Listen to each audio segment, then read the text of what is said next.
As I have proven and will continue to prove, when visibility is high without miraging, we see way too far in total contradiction to the globe model.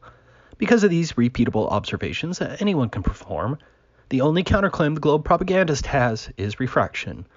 As though refraction has this fairy tale property that inexplicably removes all evidence of giant bulges of Earth curvature, the globe claim is patently false. As shown here and in countless examples, refraction is real. It compresses, it stretches, it distorts, it obscures and mirages. You can see it with your own eyes.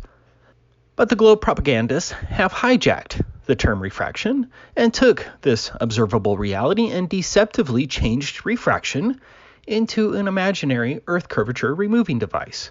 In my last video, I shared this footage proving the Earth is flat. The globe horizon was supposed to be closer than 2.3 miles, but the horizon is many miles beyond 11.2 miles. The globe bulge was supposed to be blocking 25 feet of the first turbine and blocking 53 feet of the furthest turbine. Instead, you can see the base of the turbines getting perspectively higher instead of sinking below the supposed Earth bulge as the ball would require. The globe propagandist's only counterclaim is that refraction caused the Earth bulge to disappear without a trace and then reappear miles beyond 11.2 miles, all without affecting the 6 turbines in between.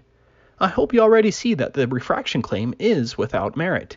I filmed this footage as my wife walked from the top of the beach all the way to the water's edge, where she placed a 4-foot mirror into the water 6.3 miles away.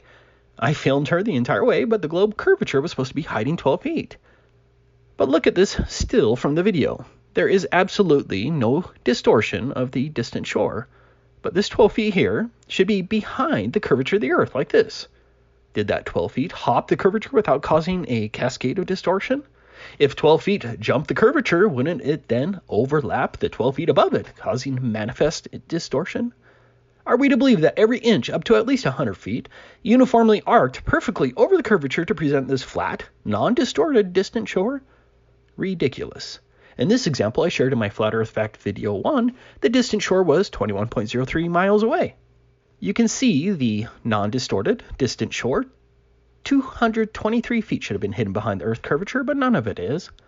If 223 feet hopped over the curvature, where is the manifest distortion, as that 223 feet would then overlap the 223 feet above it? There is zero evidence of this refraction distortion, and the mountain behind evinces the same. At the same spot, I then filmed my friend's laser that should have been 218 feet below the horizon. Not only did I film the bright laser source, but I also filmed the reflection of the laser source on the water, which would have appeared somewhere around here on a ball. Think about that reflection on the water. Bear in mind that the reflection would have been angled away from my point of view, but the giant bulge supposedly just disappeared, and everything in the distance wrapped around the Earth curvature perfectly to keep the image intact. Furthermore, if that nonsensical refraction event happened, why didn't the bulge itself jump up and still continue to block the laser? How did refraction affect everything but the closer giant bulge, but instead made the bulge disappear? To the honest and reasonable thinking person, the refraction argument of the globe propagandist is utter nonsense and should be shunned as such.